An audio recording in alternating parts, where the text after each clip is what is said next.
Message de père, on te coupe les ponts. Ma sœur, bon débarras. J'ai répondu, entendu.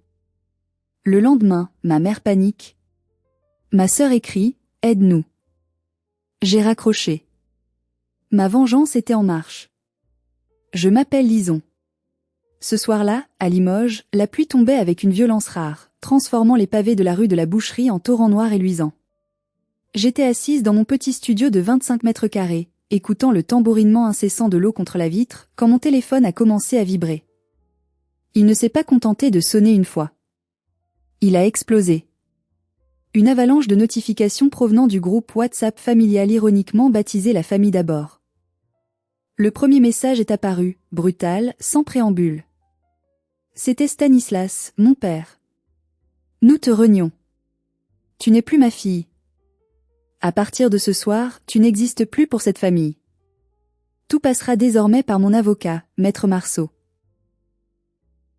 Une seconde plus tard, ma mère, Bérangère, a renchéri. Tu as toujours été une déception, Lison. Une égoïste sans cœur. Et enfin, le coup de grâce. Daphné, ma sœur cadette, la princesse de la famille, a envoyé un simple émoji cœur rouge, suivi de ce message. Prends soin de toi pour une fois. On ne veut plus de toi. J'ai lu chaque mot. Je n'ai pas crié. Je n'ai pas pleuré.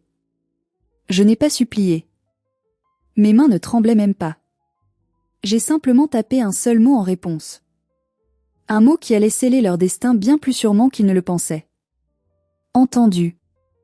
Puis, j'ai posé le téléphone face contre la table, j'ai regardé droit devant moi, et un coin de ma lèvre s'est soulevé. Si vous m'écoutez en ce moment, peu importe où vous êtes dans le monde, que vous soyez à Paris, à Montréal, à Dakar ou à Bruxelles, j'aimerais que vous fassiez une pause. Dites-moi dans les commentaires quelle heure il est chez vous et depuis quelle ville vous suivez cette histoire. Je suis curieuse de savoir qui d'autre a déjà reçu un message aussi cruel et ce que vous avez fait la seconde après. Parce que pour moi, ce petit entendu n'était que le calme avant la tempête. Je savais exactement pourquoi ils avaient envoyé ces messages. Cet après-midi-là, j'avais refusé de virer 5 000 € supplémentaires pour le week-end bien-être de ma mère à Vichy. J'avais simplement dit non. Pour la première fois en 6 ans. Et leur réponse a été de me couper les ponts, pensant que la peur de l'abandon me ferait ramper à leurs pieds avec un carnet de chèques ouvert. Ils avaient tort. J'ai ouvert mon application bancaire sur mon MacBook. L'écran bleu de la banque brillait dans la pénombre de mon appartement. J'ai navigué vers l'onglet virement permanent. Le premier de la liste, loyer Pentouze, 1 800 €. C'était un magnifique appartement haussmannien avec vue sur la Vienne, avec des moulures au plafond et du parquet en chêne massif. Moi, je vivais dans un studio humide pour qu'il puisse y habiter. J'ai cliqué sur supprimer le bénéficiaire. Confirmer. Le suivant, carte American Express Platinum, Stanislas. Utilisé pour ses déjeuners au club de golf et ses costumes sur mesure. Limite de crédit, illimitée. J'ai cliqué sur déclarer la carte perdue ou volée et bloquer définitivement. Confirmer. Ensuite, mutuelle santé premium, famille. Celle qui couvre tout, des lunettes de créateur de Daphné aux cures thermales de ma mère, sans aucune franchise. Résilier le contrat. Motif, cessation de paiement. Confirmer. J'ai continué, ligne après ligne. L'abonnement au club de sport de luxe où Daphné allait pour prendre des selfies dans les miroirs des vestiaires. Les frais d'entretien de la voiture de mon père, une berline allemande qu'il n'avait jamais fini de payer. L'argent de poche mensuel que je versais à ma sœur sous l'intitulé aide aux études, alors qu'elle avait abandonné la fac d'art il y a 3 ans. En 8 minutes, 6 années de sacrifice ont disparu. J'ai fait le calcul mentalement. 3 500 € par mois, plus les extras, plus les vacances, plus les dettes. J'avais dépensé plus de 250 000 € pour eux. 250 000 €. L'équivalent d'une maison. L'équivalent de ma liberté. Tout était parti en fumée. Une fois la dernière ligne effacée, le solde prévisionnel de mon compte a bondi. Pour la première fois depuis mes 26 ans, je voyais de l'argent qui m'appartenait, et qui allait rester à moi. Je me suis levée et je suis allée vers la fenêtre. La pluie continuait de s'abattre sur Limoges, lavant les rues, nettoyant la crasse. Je me sentais étrangement légère. C'était une sensation nouvelle, presque vertigineuse. pas de tristesse. Juste une clarté absolue, froide et tranchante comme du cristal. Ils voulaient que je parle à leur avocat? Très bien. Mais d'abord, ils allaient devoir apprendre à vivre sans leur oxygène financier. J'ai éteint mon ordinateur. Je savais que la nuit serait courte. Je savais que demain, au lever du soleil, la réalité allait les frapper de plein fouet. Ils avaient tiré la première balle, pensant m'abattre. Mais ils avaient oublié une chose essentielle, c'était moi qui fournissais les munitions. Et je venais juste de vider le chargeur. J'ai regardé mon reflet dans la vitre sombre. Cette femme qui me fixait n'était plus la fille docile, la banque ambulante, le paillasson sur lequel il s'essuyait les pieds. Cette femme était dangereuse. Je suis allé me coucher, et pour la première fois depuis des années, je n'ai pas vérifié si j'avais reçu une demande de virement avant de fermer les yeux. Le silence de mon téléphone était la plus belle mélodie que j'ai jamais entendue. Mais avant que le soleil ne se lève sur le désastre que j'avais programmé, je dois vous expliquer pourquoi ce vent tendu a été si facile à écrire. Pourquoi mon cœur ne s'est pas brisé. La vérité, c'est qu'il était déjà en miettes depuis 18 heures. Tout avait commencé la veille, alors que j'étais encore au bureau, au siège de l'entreprise de logistique où je travaille comme directrice administrative et financière. Il était 19 heures passées. Les bureaux étaient vides, seul le ronronnement de la photocopieuse et le bruit de la pluie contre les vitres brisaient le silence. Mon téléphone avait vibré. Un mail de mon oncle Firmin.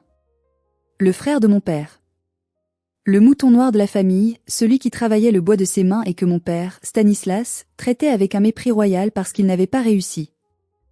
L'objet du mail était simple, tu dois écouter ça. Pardon. En pièce jointe, un fichier audio de 5 minutes. J'ai branché mes écouteurs. J'ai appuyé sur lecture. Au début, il n'y avait que le bruit ambiant d'un restaurant chic. Le cliquetis de l'argenterie sur la porcelaine, des rires étouffés, le tintement des verres en cristal. J'ai tout de suite reconnu l'endroit. C'était le Versailles, le restaurant le plus huppé de la ville. J'avais payé la facture de réservation 2 semaines plus tôt pour les 62 ans de mon père. Je n'y étais pas. On m'avait dit que c'était un dîner intime pour les vieux amis et que je m'y ennuierais. Puis, la voix de Daphné a percé le brouhaha. Elle était pâteuse, le genre de voix qu'elle a après sa 3e coupe de champagne. Honnêtement, disait-elle en riant, Lison est tellement naïve que c'en est presque triste. Je lui ai envoyé une photo de moi en train de pleurer la semaine dernière en disant que je me sentais vide, et hop, 2 heures après, le virement pour le sac Saint-Laurent était sur mon compte. Des rires ont éclaté autour de la table. Des rires que je connaissais par cœur. Puis, la voix de ma mère, Bérangère. Douce, mielleuse, celle qu'elle utilise quand elle veut quelque chose. Oh, laisse-la, chérie. Tant qu'elle continue de payer le loyer de cet appartement, je me fiche de ce qu'elle fait. Elle a besoin de se sentir utile. C'est sa façon d'acheter notre amour, puisqu'elle n'est pas assez intéressante pour l'avoir autrement. J'ai senti un coup de poignard dans ma poitrine. Mais le pire restait à venir. Une voix masculine a pris la parole. Une voix grave, assurée. Celle de Marceau. Marceau, mon ex-compagnon. L'homme avec qui j'avais vécu 2 ans. L'homme qui m'avait quitté 6 mois plus tôt parce que j'étais trop obsédée par ma carrière et que je ne lui consacrais pas assez de temps. Il était là, à ce dîner. À la santé de Lison, a dit Marceau, et j'ai entendu le bruit des verres qui s'entrechoquent. La meilleure vache à lait de la région. Grâce à son travail acharné, Daphné et moi pouvons partir aux Maldives le mois prochain. Elle bosse, nous on vit. C'est le partage des tâches, non? Le rire de mon père a tonné, puissant et gras. Tu as bien raison, mon garçon. Elle tient ça de moi, le sens du travail. Mais elle n'a pas mon génie. Elle est juste laborieuse. C'est un bon petit soldat. Une banque sur pattes. Une banque sur pattes. J'ai mis pause à 3 minutes et 47 secondes. Le silence est retombé dans mon bureau vide. Je n'ai pas bougé pendant longtemps. J'ai repensé à toutes les fois où mon père m'avait appelé ma fierté juste avant de me demander un chèque. J'ai repensé à ma mère qui me disait que j'étais le pilier de la famille. J'ai repensé à Marceau, qui me tenait la main en me disant qu'il m'aimait, alors qu'il calculait déjà combien il pourrait extraire de ma famille une fois qu'il aurait séduit ma sœur. Car c'était clair maintenant. Marceau ne m'avait pas juste quitté. Il m'avait remplacé par Daphné. Il avait changé de branche pour rester attaché à l'arbre qui portait les fruits d'or, mon compte en banque. J'ai compris à cet instant précis que je n'avais pas de famille. J'avais des parasites. J'ai sauvegardé le fichier audio dans un dossier sécurisé nommé preuve. J'ai fermé les yeux et j'ai inspiré profondément. La douleur était là, brûlante, humiliante. Mais sous la douleur, quelque chose d'autre commençait à naître. Une rage froide. Il riait de moi. Il buvait mon champagne, mangeait mes repas, vivait dans mon appartement, et il riait de ma stupidité. C'était ce fichier audio qui tournait en boucle dans ma tête quand j'ai reçu leur message de rupture le lendemain soir. C'était la voix de Marceau et le rire de mon père qui m'avaient donné la force d'écrire entendu. Il pensait que j'étais faible. Il pensait que j'étais seule. Mais il ne savait pas qu'oncle Firmin m'avait donné l'arme qui allait les détruire. Et je n'allais pas hésiter à appuyer sur la gâchette. Le lendemain matin, le réveil a sonné à 6h30. La pluie avait cessé, laissant place à un ciel gris acier typique du Limousin. Je me suis levée, j'ai pris une douche brûlante et j'ai enfilé mon tailleur le plus impeccable, celui que je réservais pour les conseils d'administration. Je me suis maquillée avec soin, cachant les cernes d'une nuit sans sommeil sous une couche d'anti-cernes. Je voulais être parfaite. Une armure de guerre. Je suis arrivée au bureau à 8h pile. J'ai salué mes collègues avec un sourire que je n'avais pas eu depuis des années. D'habitude, j'arrivais le dos voûté par le poids des soucis financiers de mes parents. Aujourd'hui, je marchais la tête haute. Mon téléphone a commencé son attaque à 8h15. Le nom de maman s'est affiché sur l'écran. J'ai laissé sonner. 1 fois. 2 fois. 6 fois. Elle a rappelé immédiatement. J'étais dans l'open space, près de la machine à café. J'ai décroché et mis le haut-parleur, baissant le volume juste assez pour que je sois la seule à entendre distinctement, mais assez fort pour que mes collègues perçoivent le ton hystérique. Lisons. La voix de Bérangère était si aiguë qu'elle a grésillé. Je suis à la pharmacie. C'est humiliant. Le pharmacien dit que la carte de mutuelle est rejetée. Il dit que le contrat est résilié. Il y a une queue derrière moi, lisons. Règle ça tout de suite. J'ai pris une gorgée de mon café, savourant l'amertume du grain. Bonjour, Bérangère, ai-je répondu d'une voix calme et posée. Je ne comprends pas pourquoi tu m'appelles. Tu m'as renié hier soir, tu te souviens? Tu as dit que je n'étais plus ta fille. Il y a eu un silence choqué à l'autre bout du fil. Ne joue pas à ça avec moi, a-t-elle hurlé.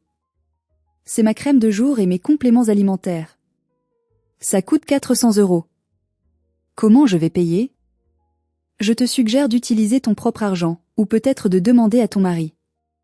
Ou mieux, appelle ton avocat. Bonne journée. J'ai raccroché. Mes collègues me regardaient, les yeux écarquillés. J'ai haussé les épaules et je suis retournée à mon bureau. 5 minutes plus tard, c'était au tour de Daphné. Pas d'appel cette fois, mais une rafale de SMS. Le téléphone vibrait tellement qu'il avançait tout seul sur mon bureau. Message 1, t'es une grande malade. Message 2, le proprio vient d'appeler papa. Le virement du loyer n'est pas passé. Il dit qu'il va envoyer un huissier si ce n'est pas réglé avant midi. Message 3, c'est de la violence financière. Tu veux nous mettre à la rue? Message 4, si tu ne remets pas l'argent tout de suite, je vais dire à tout le monde à ton boulot que tu détournes des fonds pour entretenir un gigolo. J'ai relu ce dernier message. Une menace. Une menace directe et vicieuse. Elle était prête à détruire ma carrière professionnelle pour garder son confort. Mettez-vous à ma place un instant. Votre propre sœur, celle dont vous avez payé les études, les vêtements, les vacances, vous menace de ruiner votre réputation professionnelle parce que vous avez coupé le robinet à cash. Que auriez-vous fait? Auriez-vous eu peur?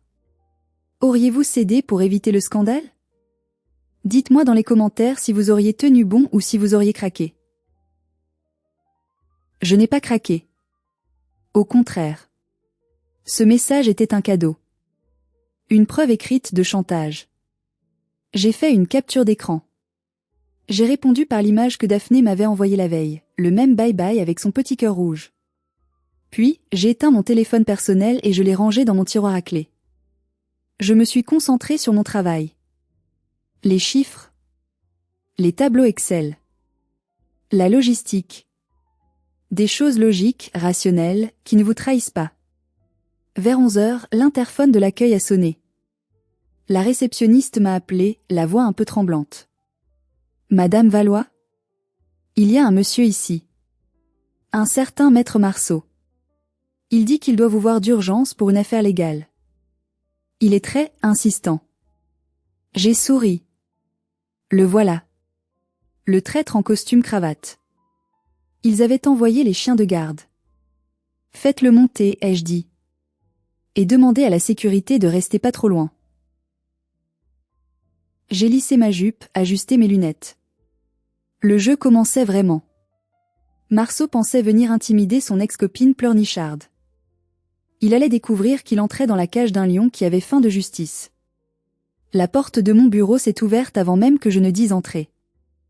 Marceau est entré comme s'il était propriétaire des lieux, sa mallette en cuir de veau à un cadeau que je lui avais offert pour Noël l'année dernière à la main.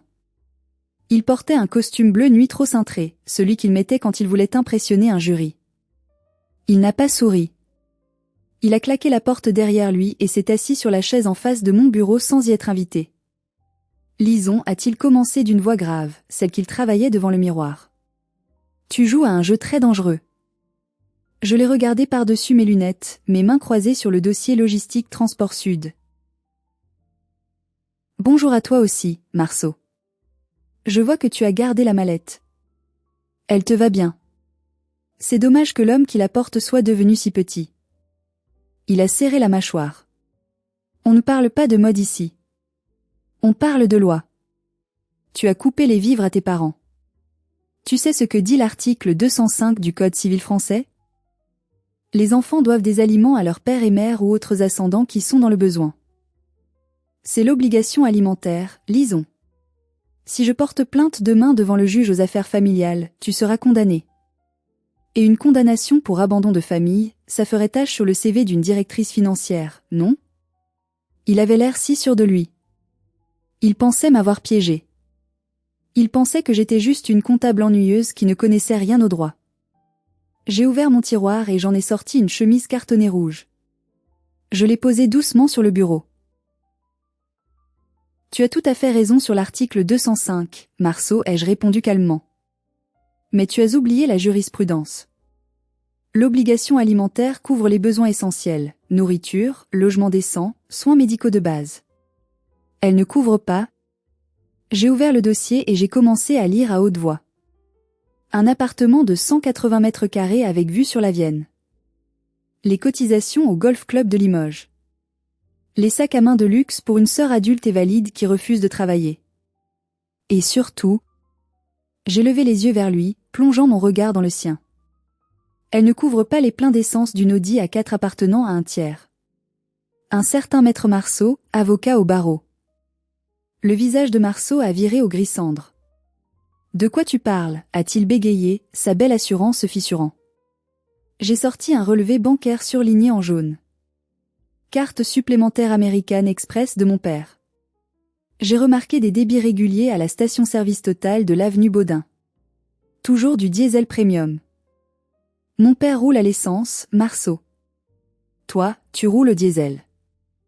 J'ai aussi les images de vidéosurveillance de la station, gentiment fournies par le gérant qui est un client de ma société de logistique. Il s'est figé. C'est de l'abus de confiance, ai-je continué, ma voix devenant plus dure, plus tranchante.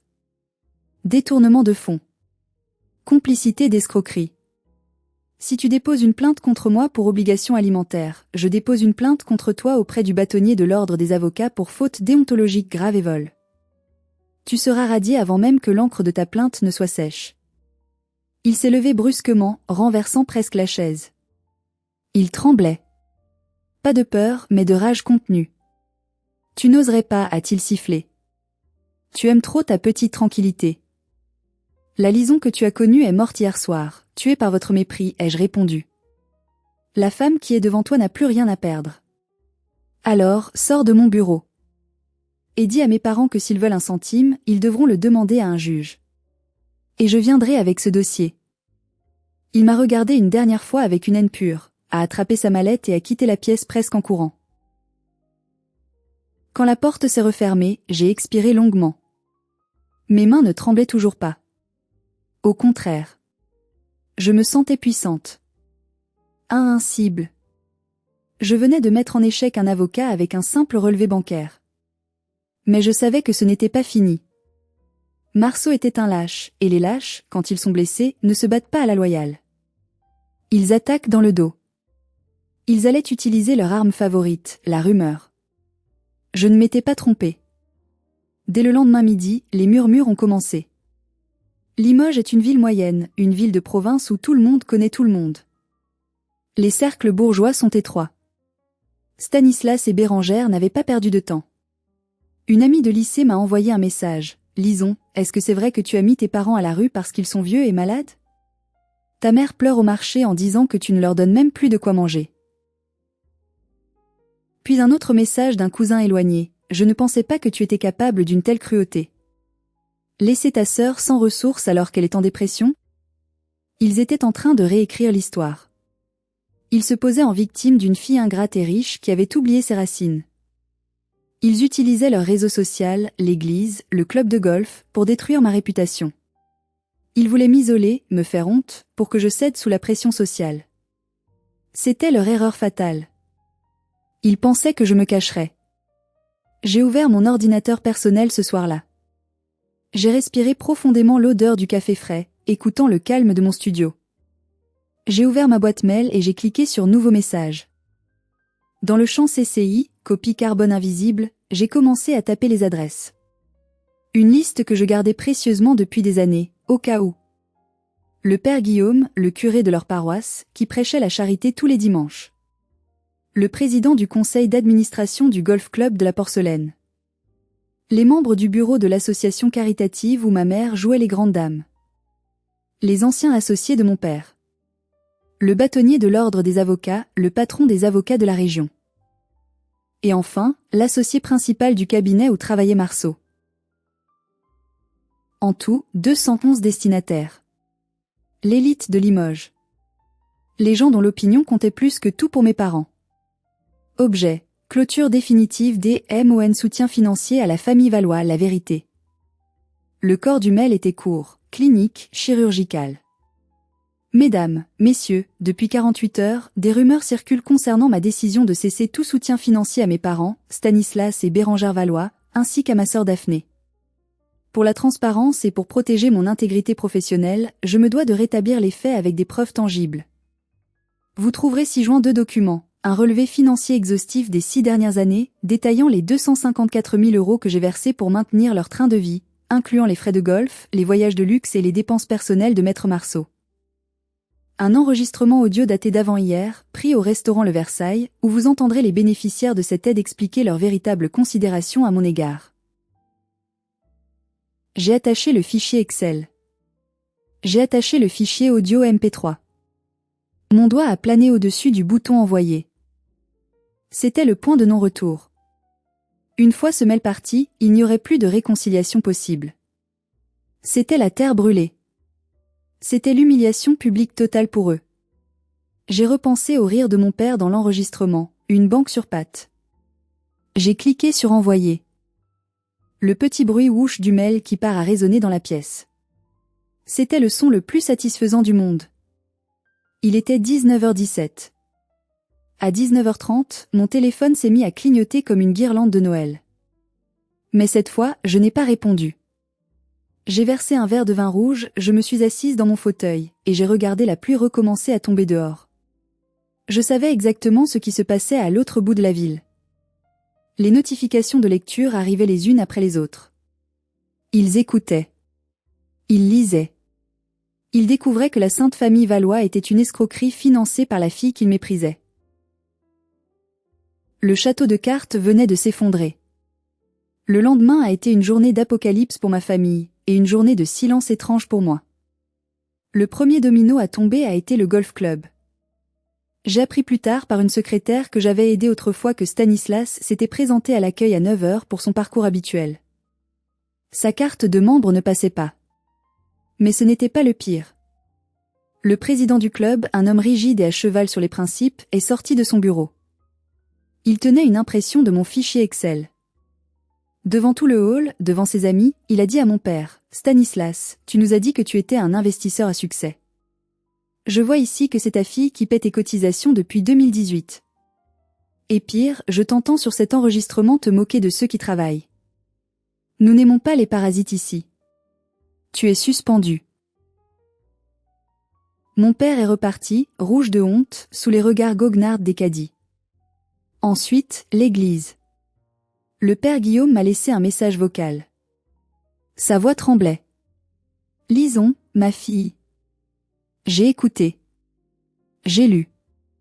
Je suis bouleversée. Ta mère m'avait dit que ces dons pour la réfection du toit venaient de l'héritage de sa tante. Je vois qu'ils venaient de ton salaire. Le mensonge est un péché, mais l'ingratitude est un poison. Je vais prier pour eux, mais je ne peux plus laisser ta mère diriger la chorale. Daphné a subi le sort le plus rapide et le plus brutal. La génération Instagram ne pardonne pas. Le fichier audio a fuité et je ne sais pas par qui, peut-être un des 200 destinataires et s'est retrouvé sur les réseaux sociaux locaux. Ses amis influenceurs, ceux qui profitaient de ses bouteilles en boîte de nuit, se sont retournés contre elle. Les commentaires sous ses photos de vacances, payées par mois, se sont transformés en tribunal populaire. Rends l'argent à ta sœur, tu n'es pas une influenceuse, tu es une assistée, la honte de Limoges. Elle a dû désactiver son compte à midi. Son univers artificiel a disparu en quelques heures. Mais l'appel le plus marquant est arrivé vers 14 heures. Un numéro fixe que je ne connaissais pas. J'ai décroché. Allô? Lison? C'est oncle Firmin. Sa voix était rauque, pleine d'émotion. Firmin, le frère oublié, le menuisier aux mains calleuses que mon père n'invitait jamais aux fêtes chic. Oncle Firmin, ai-je répondu, ma propre voix s'adoucissant instantanément. J'ai reçu ton mail, a-t-il dit. Il y a eu un silence, puis j'ai entendu qu'il pleurait doucement. Merci. Merci, ma petite. Tu n'imagines pas. Pendant 40 ans, ton père m'a traité de raté. Il a dit à tout le monde que j'étais la honte de la famille parce que je travaillais le bois. Et aujourd'hui tout le monde sait que c'est lui le raté. Tu as vengé notre nom, Lison. Tu as lavé l'honneur des Valois. J'ai senti une larme couler sur ma joue. C'était la première fois que je pleurais depuis le début de cette histoire. Pas de tristesse, mais de soulagement. Je n'étais pas seule. J'avais un allié. Merci, tonton, ai-je murmuré. Fais attention, a-t-il ajouté, sa voix devenant plus grave. Ils sont acculés. Une bête blessée est dangereuse. Stanislas m'a appelé tout à l'heure, il hurlait. Il disait qu'il allait te détruire, qu'il avait encore une carte à jouer. Je ne sais pas ce que c'est, mais méfie-toi. J'ai raccroché avec un frisson dans le dos. Firmin avait raison. L'humiliation publique ne suffisait pas à arrêter des narcissiques. Au contraire, ça les rendait imprévisibles. Et la carte à jouer dont parlait mon père allait se révéler bien plus noire que je ne l'imaginais. Ce n'était plus une question d'argent. On allait plonger dans le crime. La contre-attaque est arrivée le soir même. Daphné et Marceau ont annoncé un live vérité sur une nouvelle page Facebook créée à la hâte. Le titre était accrocheur, « Comment ma sœur psychotique a manipulé la vérité pour nous détruire ». Ils allaient jouer la carte de la folie. Ils allaient dire que j'avais falsifié les comptes, que l'enregistrement était un montage IA. C'était leur dernière chance de sauver la face. J'étais prête à regarder ce cirque, résignée, quand mon téléphone a sonné. Un appel WhatsApp. La photo de profil montrait une femme aux cheveux courts, le regard intense. Sibylle. Sibylle, ma cousine éloignée. Celle qui avait disparu du jour au lendemain il y a 8 ans. On m'avait dit qu'elle était partie rejoindre une secte ou qu'elle s'était droguée. C'était la version officielle de mon père. J'ai décroché. Lison, ne raccroche pas, a-t-elle dit précipitamment. J'ai vu ton mail. Quelqu'un me l'a transféré. Tu es en danger. Sibylle? Où es-tu? Je suis à Bordeaux. Écoute-moi bien. Ton père n'est pas seulement un parasite. C'est un criminel. Mon cœur a raté un battement. De quoi tu parles? Tu te souviens quand grand-mère est morte? Il y a 8 ans? Oui. Elle n'avait plus rien, tout avait été vendu pour payer la maison de retraite. C'est ce que papa a dit. Sibylle a ri, un rire amer et brisé. C'est un mensonge. Grand-mère m'avait laissé un compte-titres. Une assurance vie. Environ 80 000 euros. C'était pour mes études de médecine. Stanislas était l'exécuteur testamentaire. Je commençais à comprendre et la nausée montait. Il a imité ma signature, lisons, a continué Sibylle, sa voix tremblant de colère. Il a vidé le compte. Il a tout pris pour injecter dans sa société de construction qui coulait déjà. Quand je l'ai découvert, il m'a menacé. Il a dit qu'il avait des amis puissants, qu'il me ferait interner si je parlais. J'avais 22 ans, j'étais seule, j'ai eu peur. J'ai fui. Mon Dieu! Ai-je soufflé? Mais j'ai gardé les preuves, a-t-elle dit. J'ai les relevés originaux. J'ai une expertise graphologique que j'avais faite faire en secret à l'époque. Je n'ai jamais osé les utiliser. Mais ce soir, après ce que tu as fait, je ne peux plus te laisser te battre seule. Je t'envoie tout. Maintenant. 1 minute plus tard, mon téléphone a vibré. Un fichier PDF de 20 pages. Je l'ai ouvert. Les preuves étaient là. Irréfutables. Défaut en écriture. De l'abus de confiance sur personne vulnérable. Du vol qualifié au sein de la famille. Ce n'était plus un drame familial. C'était du pénal. Stanislas risquait la prison ferme. Et Marceau? J'ai scanné les documents. En bas d'un acte notarié falsifié, il y avait le tampon d'un jeune clerc de notaire qui certifiait la signature. Marceau? Ai-je chuchoté? À l'époque, Marceau débutait. Il avait aidé mon père à maquiller le vol. C'était pour ça qu'il était si proche de la famille. Ils tenaient l'un l'autre par ce secret. J'avais maintenant une bombe nucléaire entre les mains. Le live Facebook de Daphné et Marceau allait commencer dans 10 minutes. Ils allaient tenter de me salir. Je n'allais pas me défendre. J'allais les exterminer. J'ai appelé le commissariat central de Limoges. J'ai demandé l'officier de permanence à la brigade financière. J'ai dit les mots magiques, j'ai des preuves d'une escroquerie en cours, et les auteurs sont en train de se mettre en scène publiquement en ce moment même. Puis, j'ai ouvert Facebook. Le live a commencé. Daphné pleurait, sans larmes, et Marceau ajustait sa cravate, l'air grave. Nous sommes victimes d'une sœur jalouse. Commença Daphné. J'ai souri. Profitez bien de vos dernières minutes de liberté, ai-je pensé. L'écran de mon ordinateur affichait le visage bouffi de fausse tristesse de ma sœur. Ils étaient assis dans le salon du Penthouse, devant la cheminée en marbre que j'avais payée. Ma sœur Lison a toujours eu des problèmes psychologiques, mentait Daphné face caméra. Le compteur de spectateurs montait, 500, 1000, 2000 personnes. Tout Limoges regardait. Elle invente des histoires d'argent pour attirer l'attention. Marceau a pris la parole, posant une main protectrice sur l'épaule de Daphné. En tant qu'avocat, je peux vous assurer que les documents diffusés par Lison sont des faux grossiers. Nous allons déposer plainte pour diffamation et usage de faux dès demain matin. La section commentaires était divisée. Certains les insultaient, d'autres doutaient. Et si c'était vrai? Lison est peut-être folle? C'était le moment. Je ne me suis pas connectée avec mon compte personnel. J'ai utilisé le compte de Sibylle, qu'elle venait de me prêter. J'ai posté un seul commentaire épinglé en haut grâce à l'avalanche de likes immédiats. Je suis Sibylle Valois. Voici la preuve que Stanislas Valois a volé mon héritage avec la complicité de Maître Marceau. La police est en route. Et j'ai collé le lien vers le dossier PDF des preuves hébergées sur un cloud public. Le chat a explosé. Les spectateurs ont cliqué. En quelques secondes, l'ambiance a changé. Regardez la page 4. C'est une fausse signature évidente. Marceau a signé ça? Mais il est fini. C'est dégueulasse, voler une orpheline. Sur l'écran, j'ai vu Marceau regarder son téléphone hors champ. Son visage s'est décomposé. Il a blêmi, une sueur visible perlant sur son front. Il a chuchoté quelque chose à l'oreille de Daphné. Elle a arrêté de pleurer instantanément, ses yeux s'écarquillant de terreur. On a des problèmes techniques, a bégayé Marceau. Il a essayé de se lever. C'est à ce moment-là qu'on a entendu la sonnette.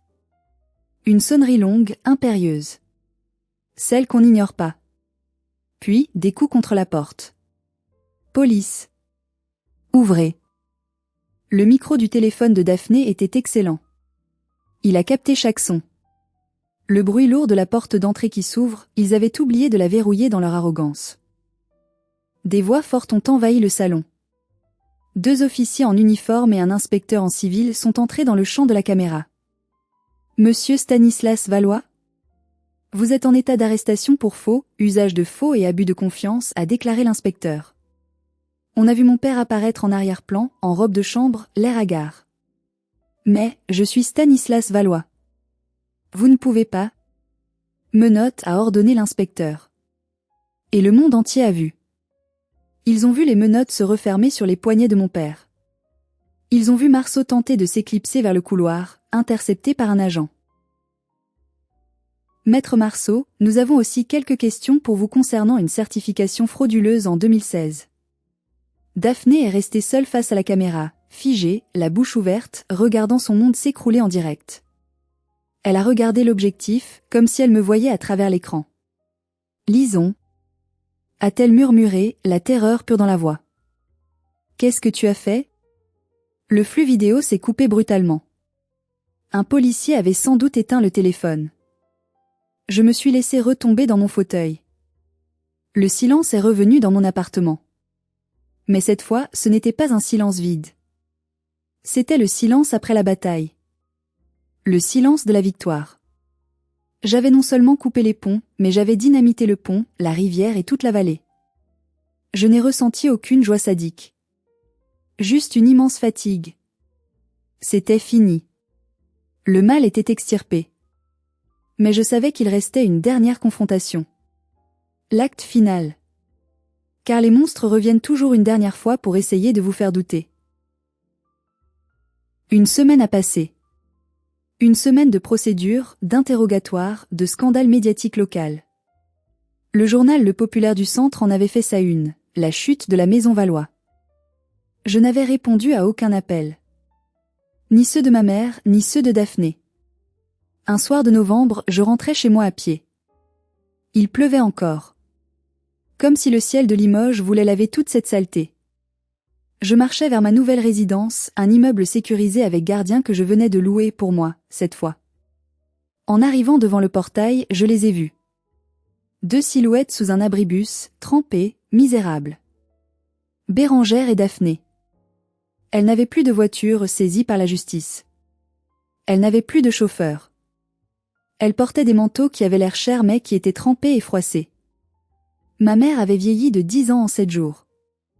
Daphné n'avait plus rien de la princesse arrogante, elle ressemblait à une enfant perdue. Elles m'ont vue. Elles se sont précipitées vers moi. Lisons, a crié ma mère. Elle a essayé de me prendre la main, mais j'ai reculé d'un pas, ne me touche pas, ai-je dit. Ma voix était calme, mais froide comme l'acier. Lisons, s'il te plaît, a sangloté Bérengère. Ton père, il est en détention provisoire. Ils vont vendre la maison. On n'a nulle part où aller.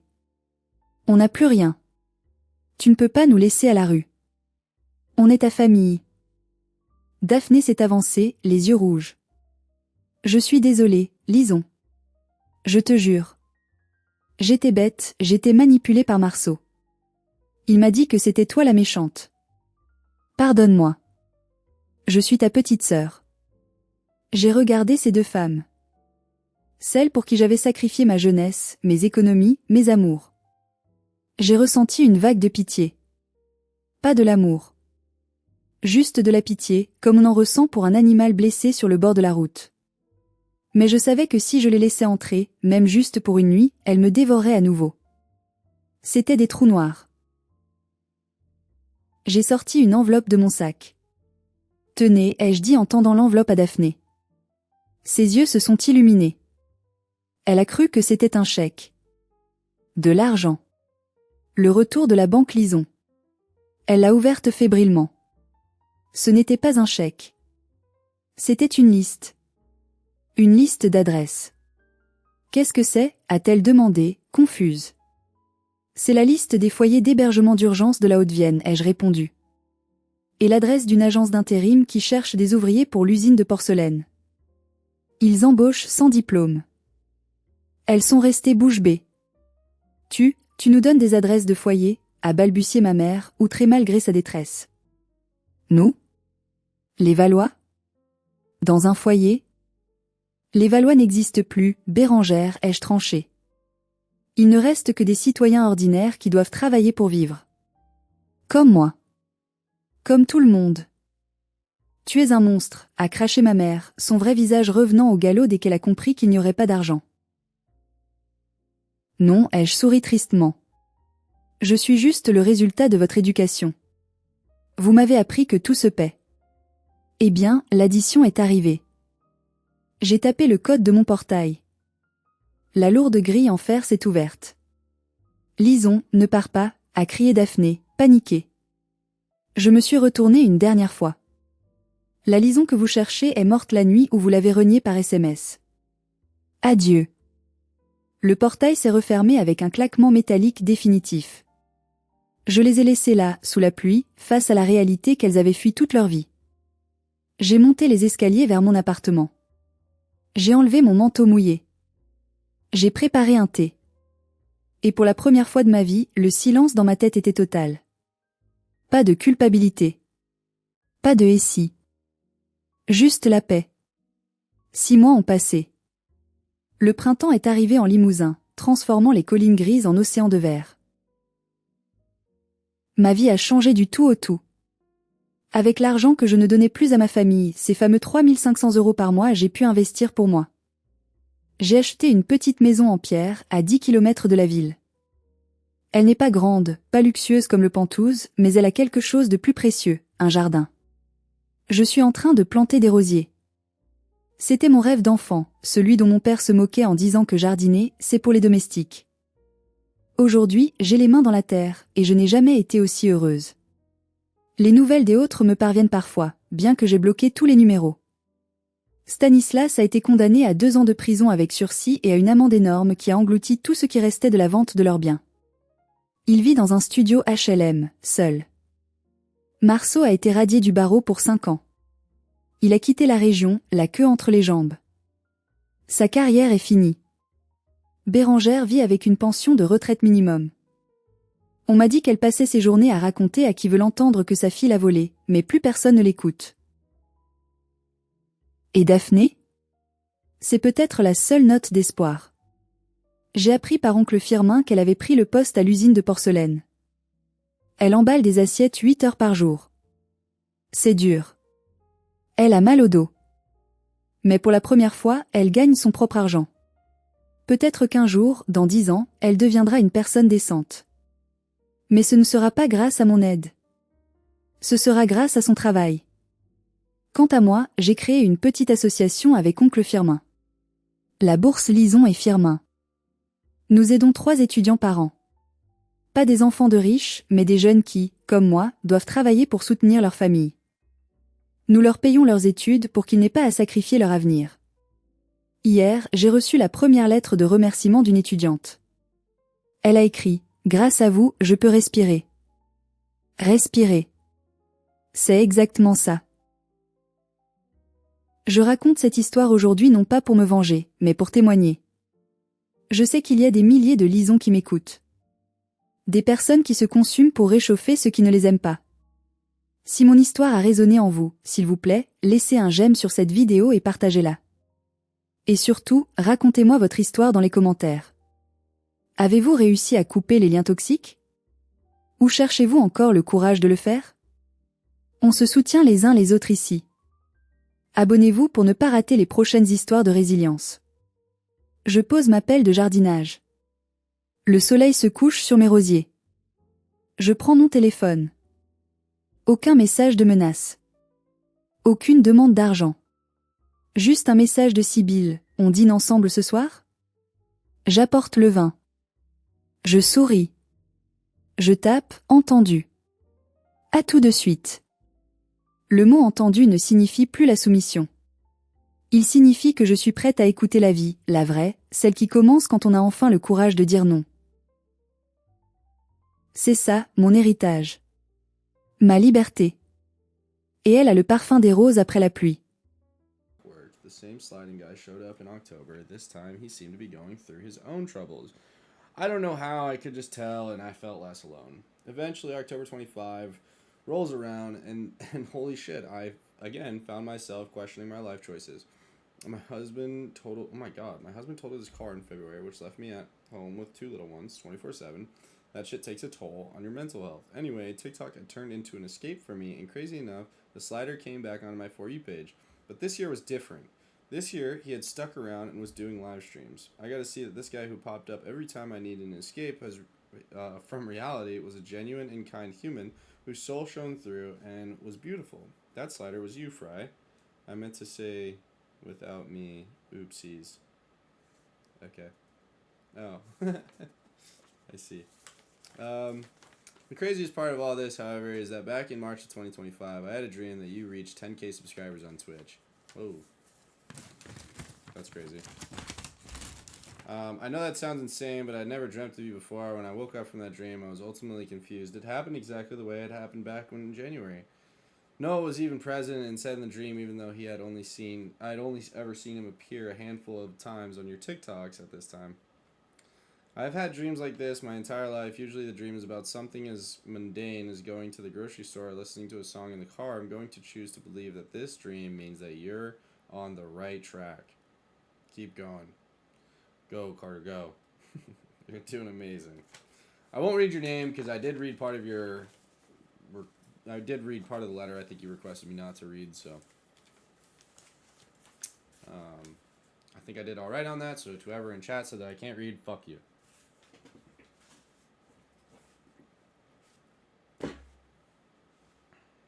With wisdom teeth taken out too. And no nicotine.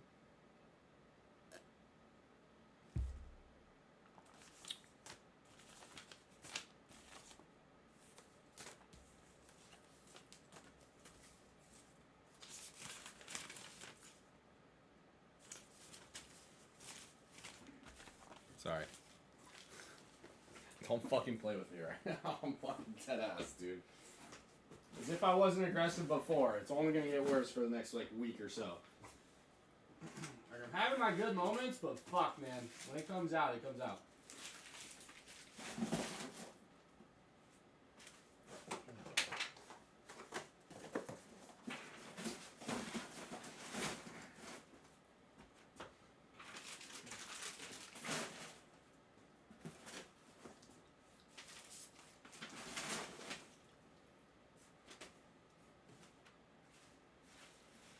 Mask. Where should I fucking put this at?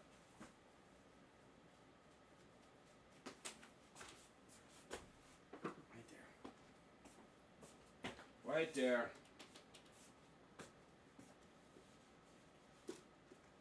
Go.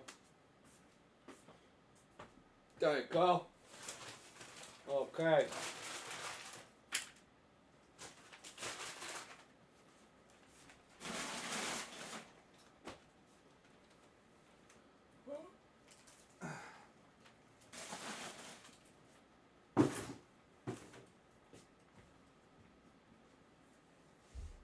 What's this bullshit trash over here? Bullshit. Oh, okay. Bullshit, bullshit. Bullshit, bullshit. Bullshit. Bullshit. Bullshit, bullshit. This is for Elliot and Noah. It's a bullshit. It's a bullshit, a bullshit. It's a bullshizzy. Bullshizzy again. Keep this a spoon, not bullshit. This is bullshit. Okay. All the bullshit. Get the fuck out of my room. Oh, no, more bullshit down here. Okay. Bullshit. Oh, wait, no. Not bullshit. One gift. Bullshit. Bullshitty. Bullshitty more. Fucking A, my thighs are sore.